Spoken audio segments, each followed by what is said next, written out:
Tu abuelita te recomendó que si es que alguien en tu familia tiene fiebre, debes darle limonada caliente, ponerle pañitos húmedos o bañarlo en agua fría.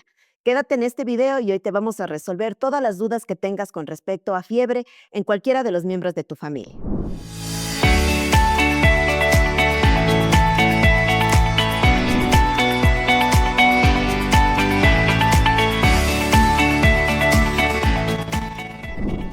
Bienvenidos a un nuevo capítulo en Tu Salud en Casa. El día de hoy vamos a hablar y resolver todas tus dudas con respecto a la fiebre en cualquiera de los miembros de la familia. Recuerda seguirnos en nuestros canales, en nuestro canal de YouTube y en todas nuestras redes sociales. No se olviden que ahora también nos pueden escuchar en la comodidad de su hogar cuando se están trasladando a cualquier lado en nuestro podcast en Spotify. Vamos a hablar con respecto a lo que es la fiebre. Doctor Paul, ¿qué es la fiebre y para qué sirve la fiebre? Bueno, la fiebre es una elevación de la temperatura corporal. Si bien es cierto, la fiebre es algo problemático, molesta, duele, da escalofríos. Sin embargo, desde la perspectiva fisiológica o funcional del cuerpo es un mecanismo de defensa. O sea, cuando un paciente tiene fiebre, lo que nos indica a nosotros como médicos es que se está defendiendo contra algo. La mayoría de veces la fiebre se da a consecuencia de infecciones. 80% de pacientes que tienen fiebre son por infecciones. Hay otras causas de fiebre que no conversaremos ahora, pero lo importante es defenderse. Y eso es lo que tenemos que llevarnos claro, de que duele, molesta, es real. Cuando tenemos fiebre, nosotros lo que tenemos que hacer es buscar por qué una persona está teniendo fiebre. Como les digo, la mayor causa son infecciones, generalmente son virus, bacterias, y es en donde uno tiene que orientarse. El grupo generalmente más afectado son los niños, pero también los adultos mayores y cualquier miembro de nuestra casa podría tener temperatura alta. ¿Cómo se logra saber? Algo muy sencillo. Hay un aparato que se llama termómetro. Este termómetro tenemos que colocarlo ahí axilar, bucal, hay hasta por láser, lo que Ujú. sea, que finalmente para casa es suficiente con que nos muestre una temperatura más elevada de 38 grados. Y eso nos da una idea de que una persona tiene fiebre. Perfecto. Ahora que ya sabemos qué es la fiebre y en realidad para qué sirve, tenemos que saber o tratar de explicar, aquí nos va a ayudar el doctor Rodrigo, estos remedios caseros realmente son útiles, como por ejemplo, si es que tengo a mi niño de 5 años, que por lo general está bien, pero empieza con una temperatura de 38, 39 grados, ¿el uso de los pañitos húmedos con agua le ayudan en realidad? Sí, sin duda alguna es un medio físico y debe ser una de nuestras primeras opciones a hacer cuando estamos ante nuestros niños, es inmediatamente como tal utilizar medio físico, colocar múltiples paños de agua tibia para lograr así disminuir paulatinamente como tal lo más rápido posible la temperatura del mismo. No solamente son los medicamentos antipiréticos que tenemos que tenerlo a la mano, sobre todo si tenemos niños pequeños, sino que también tenemos que inmediatamente pensar en que hay medio físico, es decir, bañar al niño con agua tibia debe ser una de nuestras primeras opciones y lo tenemos tan sencillo Exacto. que de forma inmediata.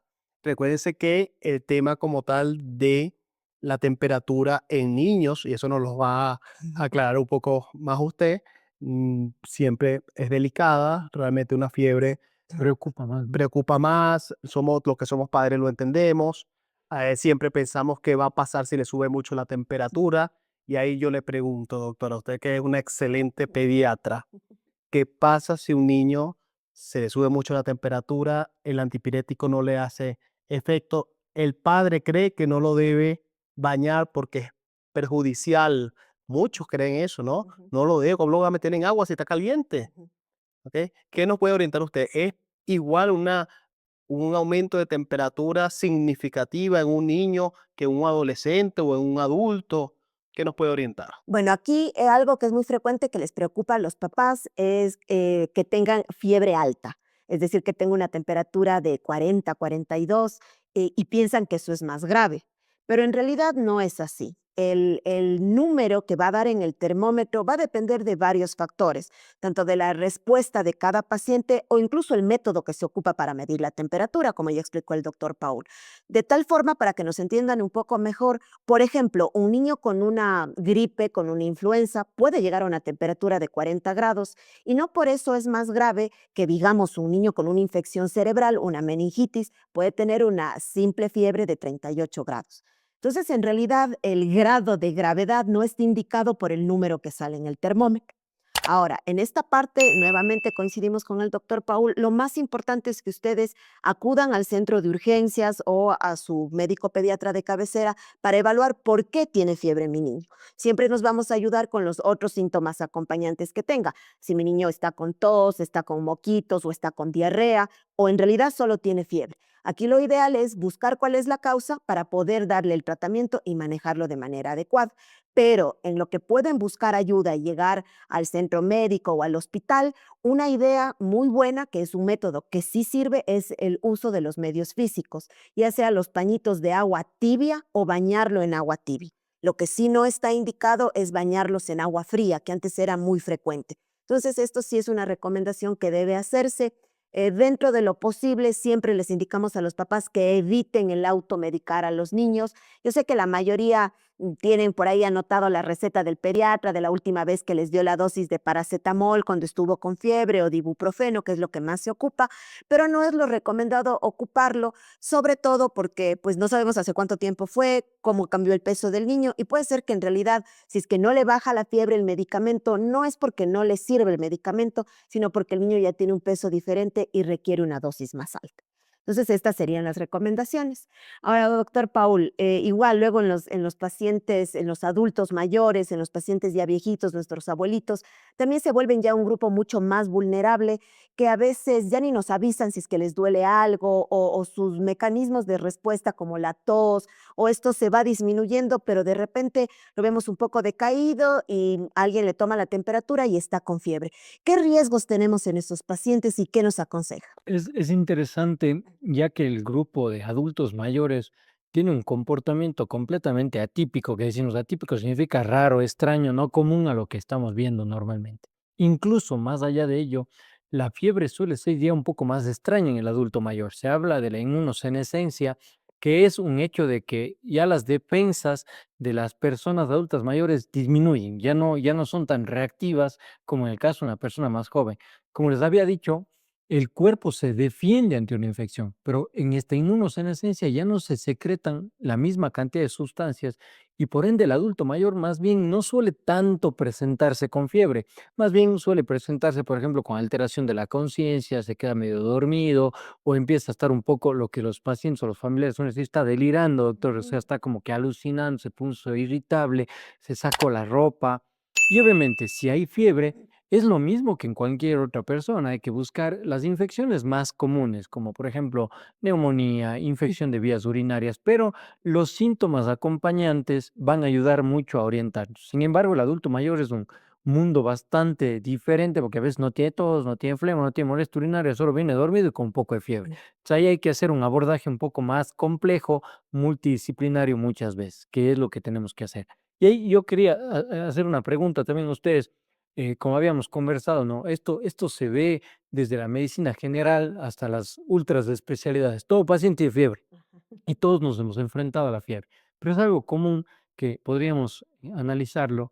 La fiebre es igual a bacteria y la fiebre es igual a usar antibióticos. Rodrigo, ¿qué opinas de esa parte? Bueno, qué pregunta tan interesante, ¿no?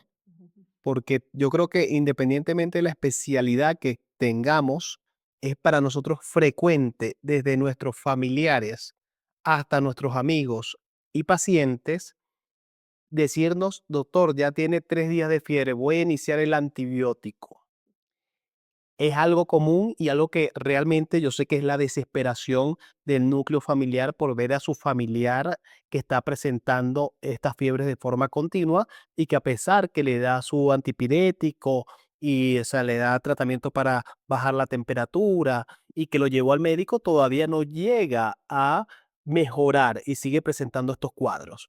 La realidad es que no todos los pacientes necesitan antibióticos y si el cuadro está generado por una infección viral, esto no va a responder como tal ante un antibiótico.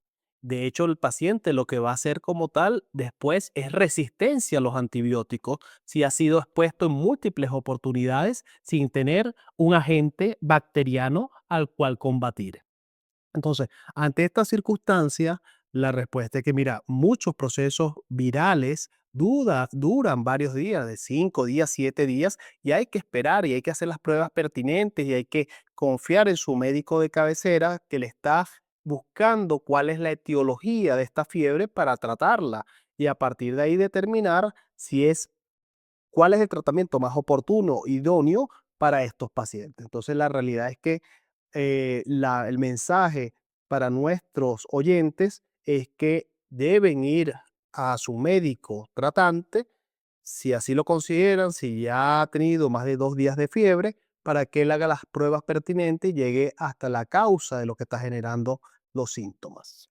Perfecto. Bueno, creo que existen también otros como mitos muy populares con respecto a cómo manejar la fiebre en casa ante nuestra desesperación, que son totalmente falsos, como por ejemplo el uso de bebidas calientes para disminuir la fiebre, o por ejemplo que se arrope mucho para que sude la fiebre. En realidad nada de esto tiene un componente científico y no sirve. Lo único que sí, como lo que ya hemos recalcado varias veces, lo que son los medios físicos o el uso de un medicamento para disminuir la fiebre. Ahora, otro mito también bastante popular, sobre todo en la etapa pediátrica, es que se cree que después de que a un niño le da fiebre, que va a tener como que un estirón de crecimiento. Esto también es totalmente falso, no tiene un fundamento científico. Bueno, esperamos que les haya gustado este capítulo y que hayamos resuelto la mayoría de las dudas que tienen con respecto a fiebre cuando alguien en su casa la tenga. Recuerden seguirnos en todas nuestras redes sociales y escucharnos en nuestro nuevo podcast en Spotify.